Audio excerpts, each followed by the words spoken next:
ब्रह्मर्षि स्वामी सच्चिदानंद जी, श्रीमठ स्वामी शुभंगानंदा जी, स्वामी शारदानंद जी, सभी पूज्य संतगण, सरकार में मेरे साथी श्री जॉर्ज कुरियन जी, संसद में मेरे साथी श्री अडूर प्रकाश जी, अन्य सभी वरिष्ठ महानुभाव, देवी और सज्जनों, पिन्ने एंडे एल्ला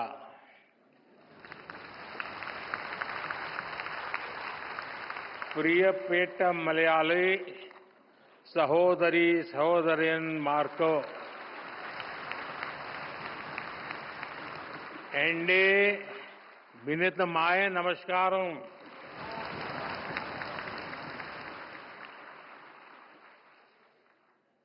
आज ये परिसर देश के इतिहास की एक अभूतपूर्व घटना को याद करने का साक्षी बन रहा है।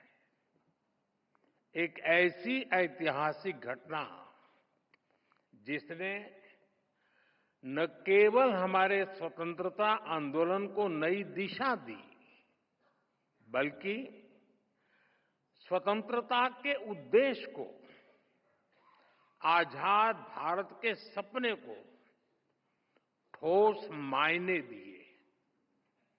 100 साल पहले श्री नारायण गुरु और महात्मा गांधी की वो मुलाकात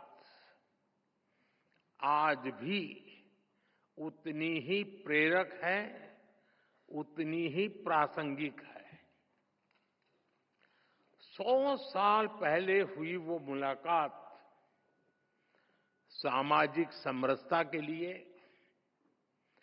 विकसित भारत के सामूहिक लक्ष्यों के लिए आज भी ऊर्जा के बड़े स्रोत की तरह है। इस ऐतिहासिक अवसर पर मैं श्री नारायण गुरु के चरणों में प्रणाम करता हूं।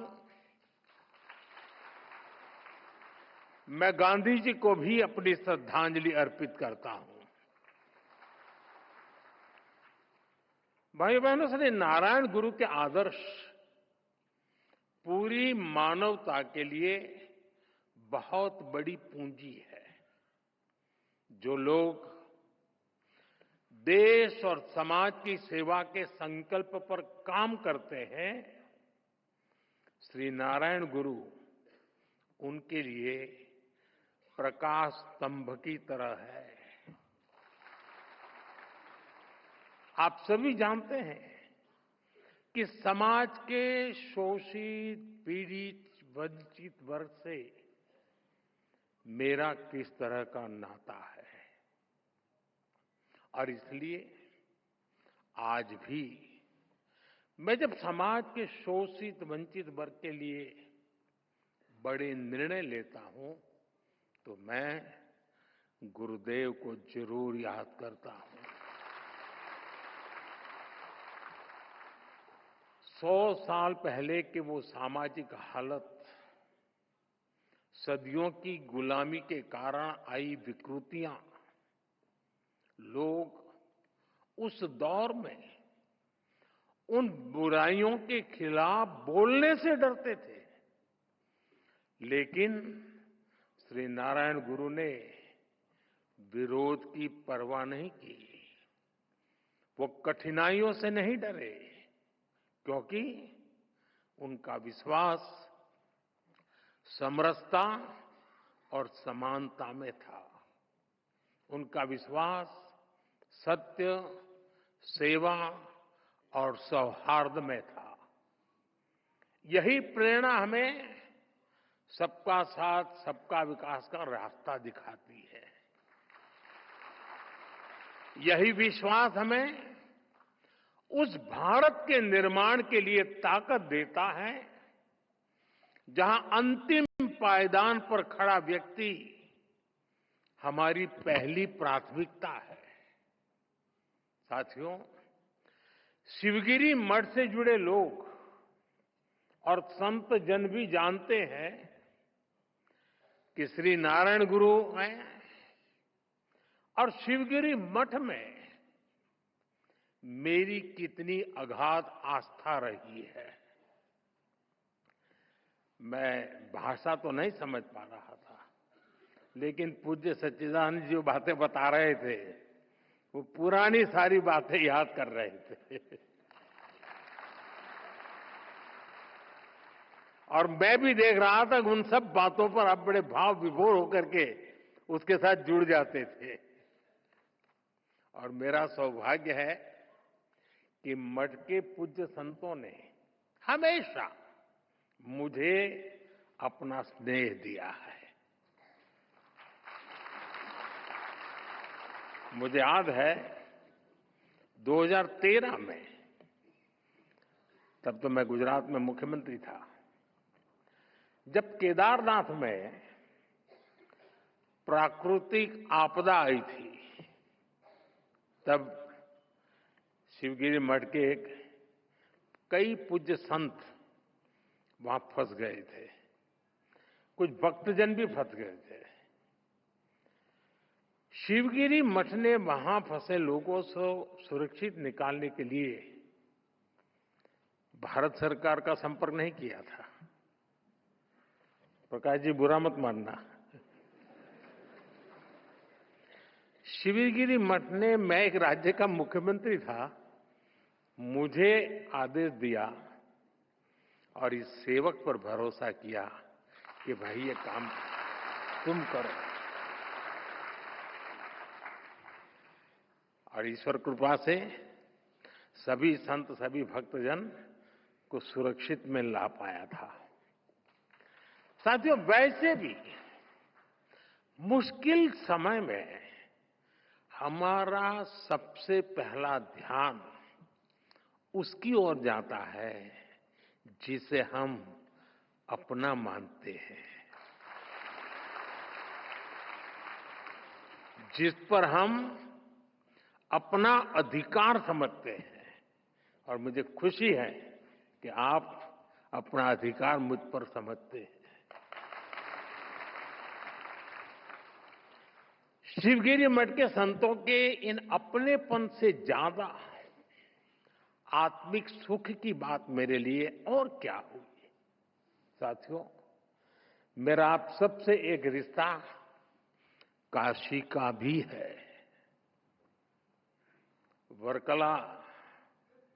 वर्कला को सदियों से दक्षिण की काशी भी कहा जाता है।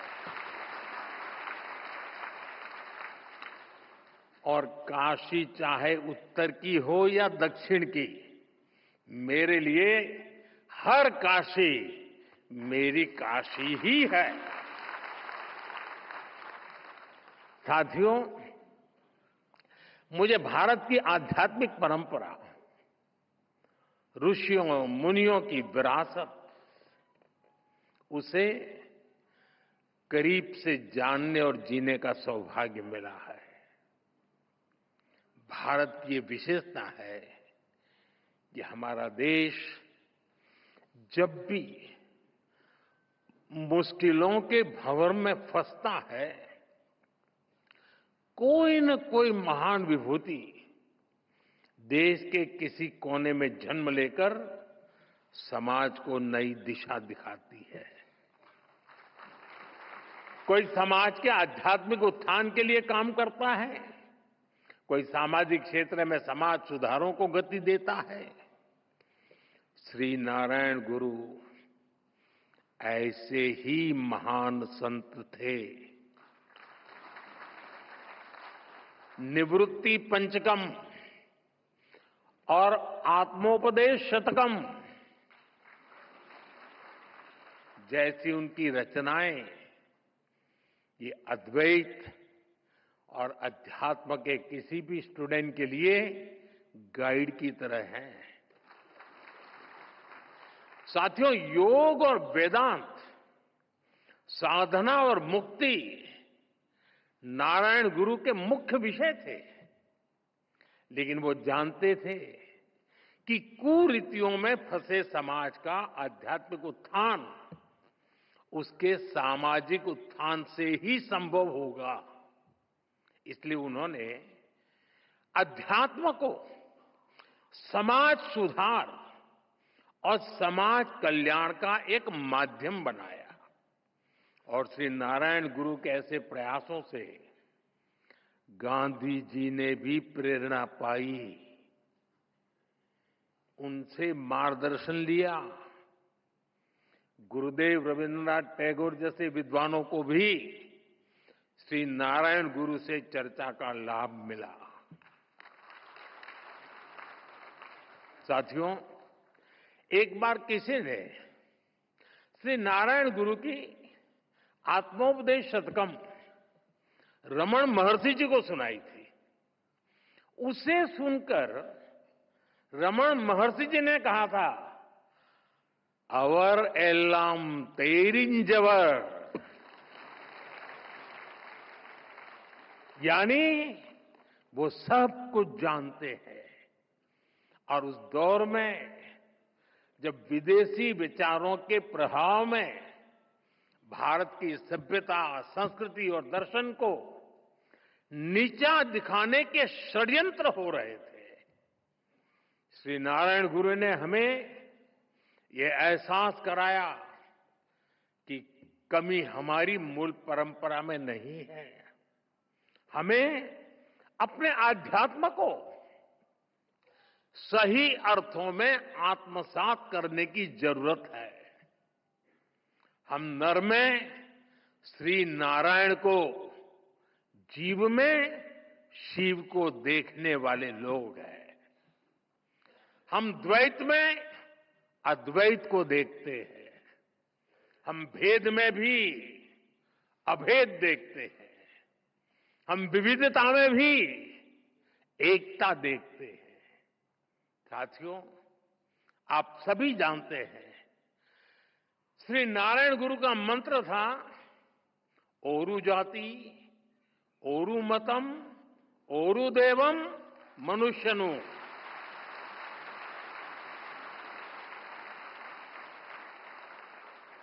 यानी पूरी मानवता की एकता, जीव मात्र की एकता, ये विचार भारत की जीवन संस्कृति का मूल है, उसका आधार है।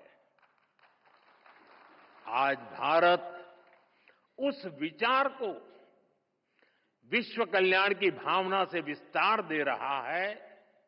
आप देखिए, अभी हाल ही में हमने विश्व योग दिवस मनाया। इस बार योग दिवस की थीम थी, yoga for one earth one health, यानी एक धरती एक स्वास्थ्य। इसके पहले भी भारत ने विश्व कल्याण के लिए वन वर्ल्ड वन हेल्थ जैसे इनिशिएटिव शुरू किया है। आज भारत सस्टेनेबल डेवलपमेंट की दिशा में वन सन, वन अर्थ, वन ग्रिड जैसे ग्लोबल मूवमेंट को भी लीड कर रहा है।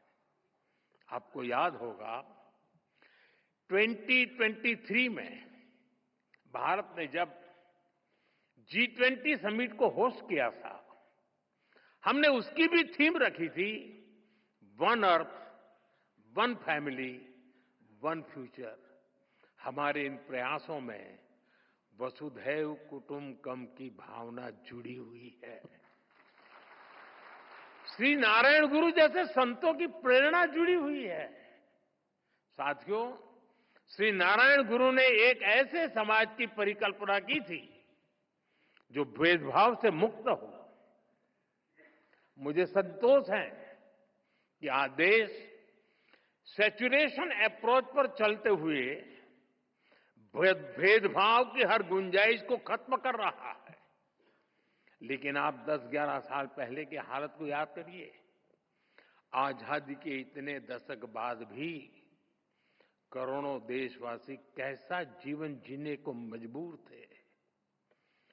करोड़ों परिवारों के सिर पर छत तक नहीं थी। लाखों गांवों में पीने का साफ पानी नहीं था। छोटी छोटी बीमारी में भी इलाज कराने का विकल्प नहीं। गंभीर बीमारी हो जाए तो जीवन बचाने का कोई रास्ता नहीं। करोड़ों गरीब, दलित, आदिवासी महिलाएं मूलभूत मानवीय गरिमा से वंचित थे। और ये करोड़ों लोग इतनी पीढ़ियों से इन कठिनाइयों में जीते चले आ रहे थे कि उनके मन में बेहतर जिंदगी की उम्मीद तक मर चुकी थी। जब देश की इतनी बड़ी आबादी ऐसी पीड़ा और निराशा में थी, तब देश कैसे प्रगति कर सकता था? और इसलिए हमने सबसे पहले संवेदनशीलता को सरकार की सोच में ढाला। हमने सेवा को संकल्प बनाया।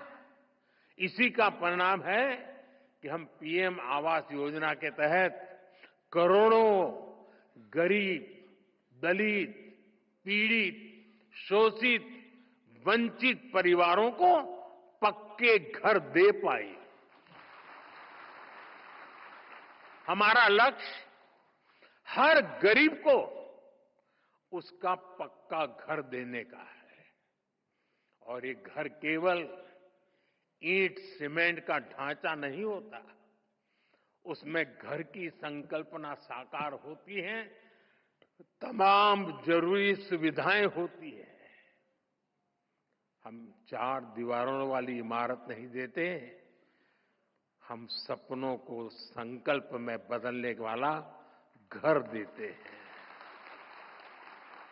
इसलिए पीएम आवास योजना के घरों में गैस, बिजली, शौचालय जैसी हर सुविधा सुनिश्चित की जा रही है। जल जीवन मिशन के तहत हर घर तक पानी पहुंचाया जा रहा है। ऐसे आदिवासी इलाकों में जहां कभी सरकार पहुंची ही नहीं, आज वहां विकास की गारंटी पहुंच रही है।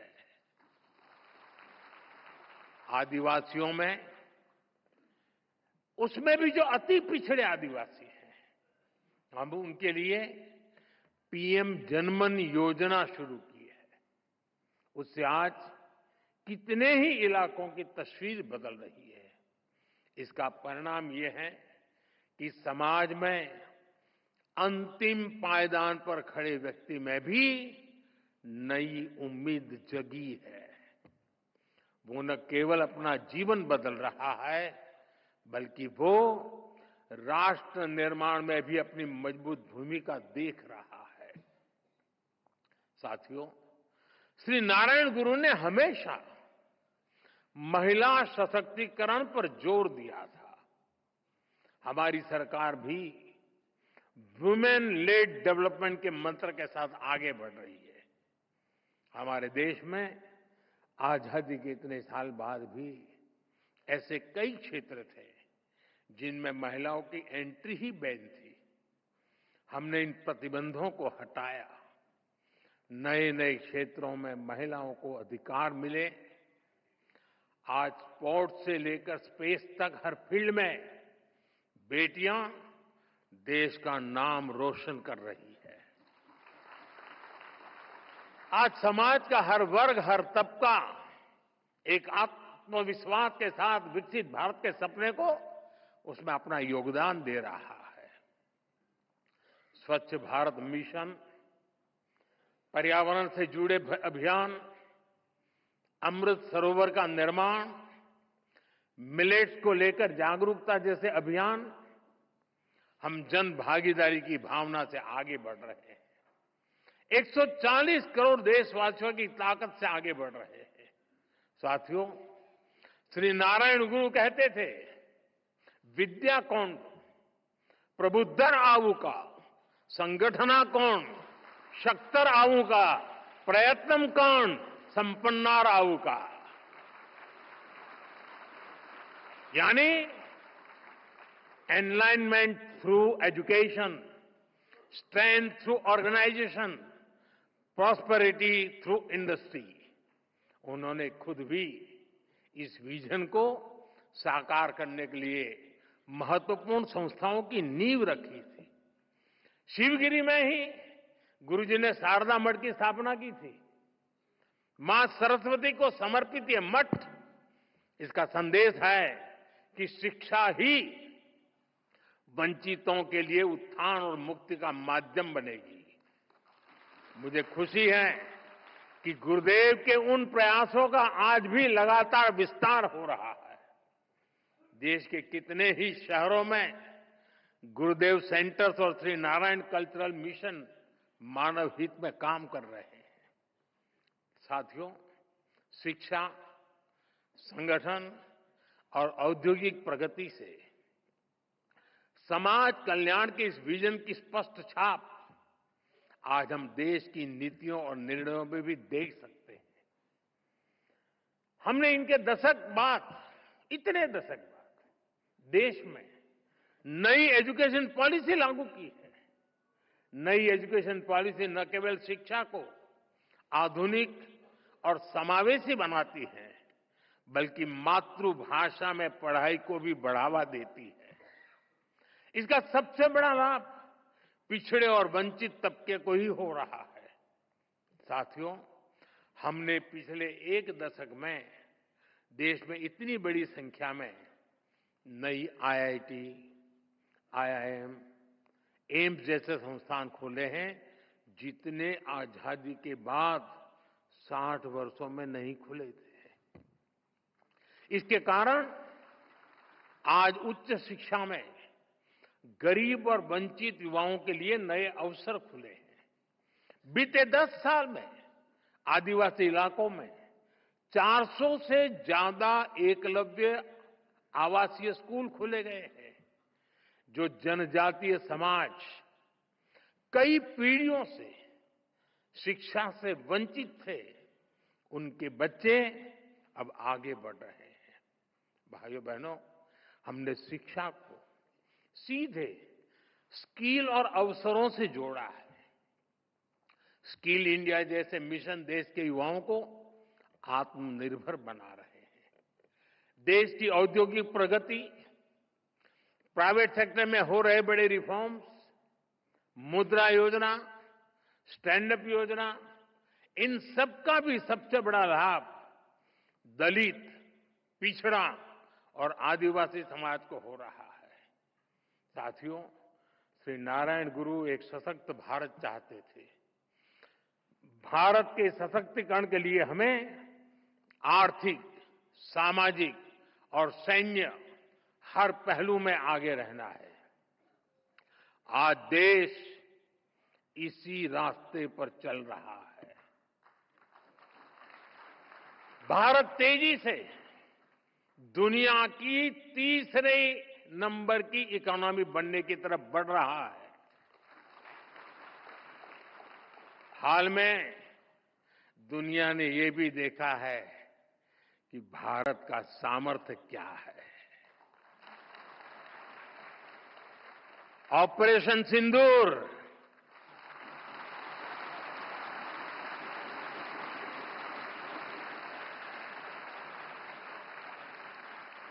ऑपरेशन सिंदूर आतंकवाद के खिलाफ भारत की कठोर नीति को दुनिया के सामने एकदम स्पष्ट कर दिया है। हमने दिखा दिया है कि भारतीयों का खून बहाने वाले आतंकियों के लिए कोई भी ठिकाना सुरक्षित नहीं है।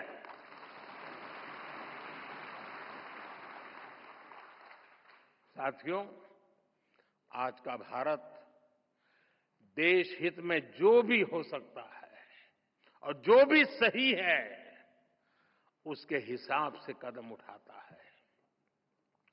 आज सैन्य जरूरतों के लिए भी भारत की विदेशों पर निर्भरता लगातार कम हो रही है। हम डिफेंस सेक्टर में आत्मनिर्भर हो रहे हैं और इसका प्रभाव हमने ऑपरेशन सिंदूर के दौरान भी देखा है। हमारी सेनाओं ने भारत में बने हथियारों से दुश्मन को 22 मिनट में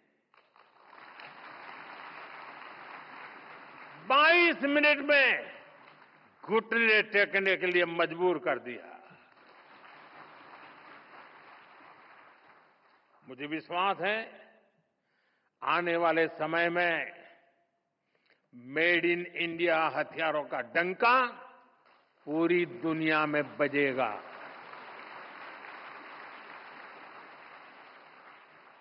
साथियों, देश के संकल्पों को पूरा करने के लिए हमें श्री नारायण गुरु की शिक्षाओं को जन जन तक पहुंचाना है।